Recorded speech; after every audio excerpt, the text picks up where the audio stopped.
बिस्मिल्लाहिर्रहमानिर्रहीम। अस्सलाम वालेकुम। इस वाक़े में सुल्तान सलाहुद्दीन अय्यूबी की ज़िंदगी पर एक बहुत बड़ा बदकारी का दाग लगने के बारे में आपको आगाह किया जाएगा। आधी रात का वक्त हो चुका था। सुल्तान सलाहुद्दीन अय्यूबी जो कि मुस्तकबिल का सुल्तान था, इस पर एक शारिया नामी लड़की ने बदकारी का इल्ज़ाम लगा दिया था। काजी इब्न आसून जो कि सुल्तान सलाहुद्दीन अय्यूबी का उस्ताद भी था, सुबह इस मुकदमे को सुनने वाला था। ये इल्ज़ाम एक आम इंसान पर नहीं बल्कि एक बासलाहियत और बाकरदार इंसान सुल्तान निज़ामुद्दीन अय्यूबी की बेटे सुल्तान सलाहुद्दीन अय्यूबी रहमतुल्लाह अलैह पर एक लड़की ने लगाया था। काजी इब्न आसूम बहुत परेशान था कि अगर मेरी शागिर्द पर लगाया गया इल्ज़ाम सच साबित हुआ तो मेरी सारी ज़िंदगी की तालीम और दी गई तरबियत पर पानी फेर जाएगा। काजी ने वज़ू किया और जाए नमाज पर अल्लाह के हुजूर सजदे में गिर गया और रोने लगा, ए मेरी मालिक, तेरी बाकरदार और नेक बंदे पर मुश्किल वक्त आ पड़ा है। तू इसकी अपनी गैबी मदद फरमा और इसकी इज़्ज़त की हिफाजत फरमा। बेशक तू ही इज़्ज़त देने वाला है और तू ही ज़िल्लत देने वाला है। मेरा दिल नहीं मानता कि सुल्तान सलाहुद्दीन अय्यूबी रहमतुल्लाह अलैह किसी की तरफ बुरी नज़र भी उठाकर ना देखें, लेकिन सुल्तान सलाहुद्दीन अय्यूबी रहमतुल्लाह अलैह पर इतना बड़ा इल्ज़ाम लगा रही है। मोहतरम नाज़रीन, ये वाक़या कुछ इस तरह है कि जब सुल्तान नूरुद्दीन ज़ंगी अपनी सुल्तनत पर कायम उदायम थे तो सुल्तान सलाहुद्दीन अय्यूबी रहमतुल्लाह अलैह पर एक शारिया नामी लड़की ने इल्ज़ाम लगाया कि सुल्तान सलाहुद्दीन अय्यूबी ने इसके साथ ज़बरदस्ती ज़िना करने की कोशिश की। तमाम लोग हैरान थे कि सुल्तान इस तरह काम कैसा कर सकता है। क्या किसी को यकीन नहीं आता? कोई कुछ बात करता और कोई कुछ बात करता। अगली सुबह सुल्तान नूरुद्दीन ज़ंगी की मौजूदगी में काजी इब्न आरसू ने यह मुकदमा सुनना था और सुल्तान सलाहुद्दीन अय्यूबी पर फर्द जुर्म आयद होने की बाद सज़ा सुनाई जानी थी। सलाहुद्दीन अय्यूबी सारी रात बुखार में तड़पता रहा और अल्लाह से दुआ करता रहा, ए मेरी मालिक, तू ही मेरी मदद फरमा, तू ही बेहतर जानता है, तू ही सबसे सच्चा है, बेशक मेरी मदद करने वाला सिर्फ तू ही है। सुबह का वक्त हुआ तो सुल्तान सलाहुद्दीन अय्यूबी का बुखार बहुत ज़्यादा था। सलाहुद्दीन ने वज़ू किया और नमाज के लिए खड़े हो गए। नमाज ख़त्म करने की बाद अल्लाह के हुजूर सजदे में गिर गया, दुआ मांगी और कहा, ए मेरी मालिक, तू ही मेरी इज़्ज़त रखना। वो दिन अय्यूबी ख़ानदान के लिए बहुत ही अजीब दिन था।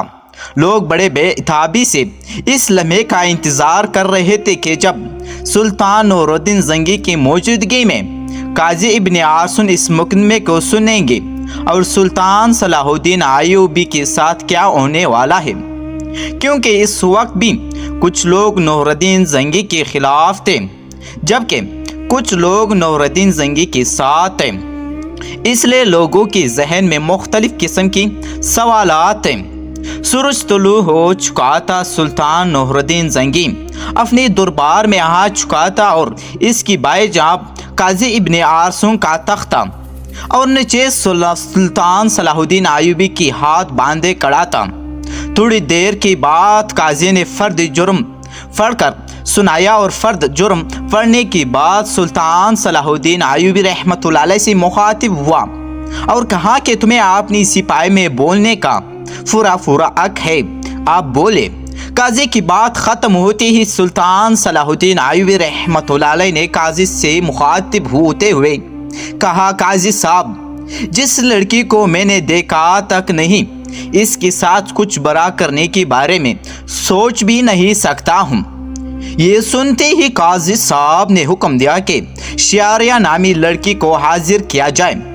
जब वो लड़की दरबार में हाजिर हुई तो लोगों की हैरत की इंतहाई ना रही, क्योंकि इस लड़की का सारा जिस्म ढांफा हुआ था और सिर्फ आंखें वो भी बड़ी मुश्किल से दिखाई दे रही थी।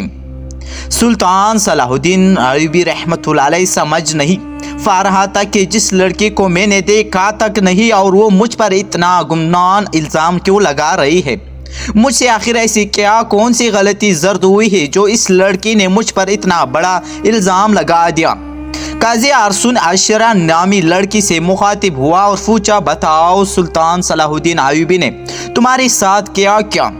تو اس لڑکی نے کہا، میں اپنا بیان پہلے دے چکے ہوں، مزید ایسی باتیں کر کے میں اپنی مزید عزت خوار نہیں کروا سکتی۔ بخار بہت زیادہ ہونے کی وجہ سے سلطان صلاح الدین کا چہرہ زرد ہو رہا تھا اور ہاتھ کانپ رہے تھے، زبان پر بھی لرزر طاری تھا۔ یہ دیکھ کر مجمع کو جھوٹ لگ رہا تھا کہ سلطان صلاح الدین ایوبی بے قصور نہیں ہے۔ سلطان نور الدین زنگی بڑے غور سے یہ سارا منظر دیکھ رہا تھا۔ پوری دربار میں سناٹا چھایا ہوا تھا، لوگ بڑے غور سے صلاح الدین ایوبی اور اس لڑکی کی باتوں کو سن رہے تھے۔ سلطان صلاح الدین ایوبی نے اس لڑکی سے کہا کہ کیا تمہیں اپنی رب سے ڈر نہیں لگتا کہ تم ایک بے قصور انسان پر اتنا بڑا الزام لگا رہے ہو؟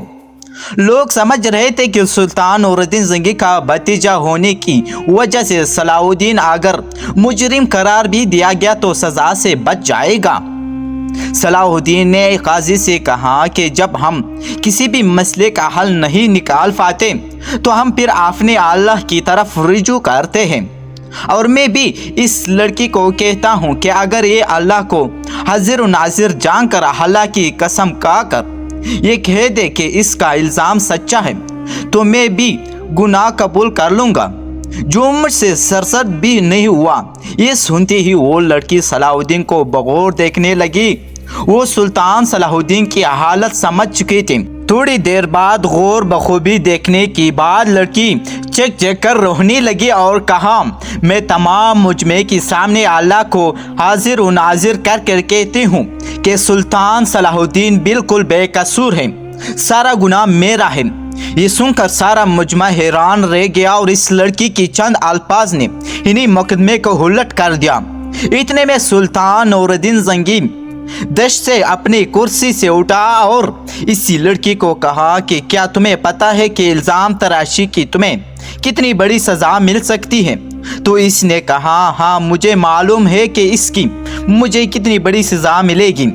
جس کی بات قاضی نے اشارہ سے کہا کہ آخر ایسی کیا وجہ تھی کہ تم نے صلاح الدین ایوبی پر اتنا گناہ الزام لگایا؟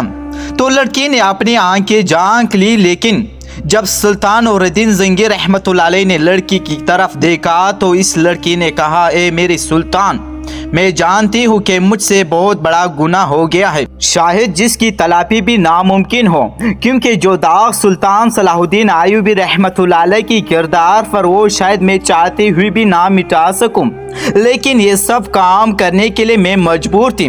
سلطان نور الدین زنگی نے پوچھا کہ بتاؤ تمہیں اس کام کے لیے کس نے مجبور کیا؟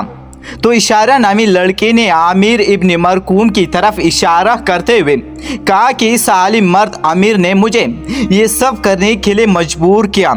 یہ سب سنتے ہی تمام درباری عامر ابن مرکوم کو ملامت اور غصہ کی نظروں سے دیکھنے لگے۔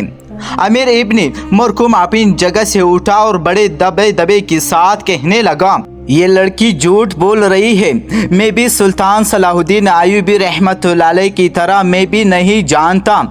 تو سلطان نور الدین زنگی نے کہا کہ کل معلوم ہو جائے گا کہ کون بے گناہ ہے اور کون گنہگار ہے۔ اس کے بعد سلطان نور الدین زنگی نے شہرہ نامی لڑکی کو اپنے کمرے میں بلایا اور پوچھا کہ بتاؤ اصل ماجرا کیا ہے؟ لڑکی نے کہا کہ ایک جنگ میں میرے ماں باپ مارے گئے تھے اور میں اس مظالم عامر ابن مرکوم کی ہاتھ لگ گئی تھی، جسے مجھ پر بے انتہائی ظلم کرتا تھا، بے حد تشدد کرتا تھا، اور شاہی کنیز کی پانچ کرنے کے بعد اس لڑکی کی پیٹھ پر کوڑوں کے نشان بھی دکھائی دی گئی ہے۔ اور ادھر سلطان نور الدین زنگی کے خاص جاسوسوں نے شاریہ اور عامر ابن مرکوم کے بارے میں ساری معلومات اکٹھا کر لی اور ان کی آپس کی تعلق کو سلطان کے سامنے بے نقاب کر دیا۔ یہ دیکھ کر سلطان نے اگلے دن پوری مجمع کو ایک جگہ پر اکٹھے ہونے کی دعوت دی۔ یہ دعوت اس لیے تھی کہ قاضی ابن مرکوم کی سزا لوگوں کے سامنے دکھائی جا سکے۔ تمام لوگ بڑے دور دور سے امیر ابن مرکوم کی حالت دیکھنے کے لیے آئے۔ جب اس کو میدان میں لایا گیا تو سخت زنجیروں میں جکڑا ہوا تھا۔ لوگ اس کو ملامت کی نظروں سے دیکھ رہے تھے۔ शरीयत के मुताबिक इसे 70 कोड़े मारे गए और इसके बाद सुल्तान नूरुद्दीन ज़ंगी ने इन्हें इसकी तमाम जायदाद जब्त कर ली। इसे शाही ओहदा भी ले लिया और इसकी तमाम जायदाद सुल्तान सलाहुद्दीन अय्यूबी को देने की दावत दी। लेकिन सुल्तान सलाहुद्दीन अय्यूबी रहमतुल्लाह अलैह ने ये कहते हुए ठहरा दिया कि मैं किसी की माल अपने हिस्से में रख कर हासिब नहीं बनता। और इसी तरह सुल्तान सलाहुद्दीन अय्यूबी रहमतुल्लाह अलैह की अल्लाह ताला ने गैबी मदद की और इसकी वजूद पर लगाया ये बदकारी का दाग दूध की तरह खेल गया। बेशक अल्लाह अपने बंदों की मदद फरमाता है। जो इंसान बदकारी जिना से बचता है तो अल्लाह ताला इसकी मदद फरमाता है। और जिसका कुलम कला वाक़या कुरान शरीफ में मौजूद है। हज़रत यूसुफ अलैहिस्सलाम की हवाले से जब ज़ुलेखा ने हज़रत यूसुफ अलैहिस्सलाम पर इल्ज़ाम लगाया, इसे भड़काया, इससे गुमराह करने की कोशिश की तो दरवाज़े बंद होने के बावजूद अल्लाह की गैबी मदद आई और अल्लाह ने इन्हें सरखुरूग किया। लेकिन यहाँ सिर्फ इंसान का अपने रब पर भरोसा और अपने ईमान पर पुख्तगी होनी चाहिए। दोस्तों, अगर आप लोगों ने मेरी इसी वीडियो को लाइक नहीं किया तो मेरे वीडियो को लाइक करके चैनल को भी सब्सक्राइब कर लीजिए। बहुत शुक्रिया आप सब।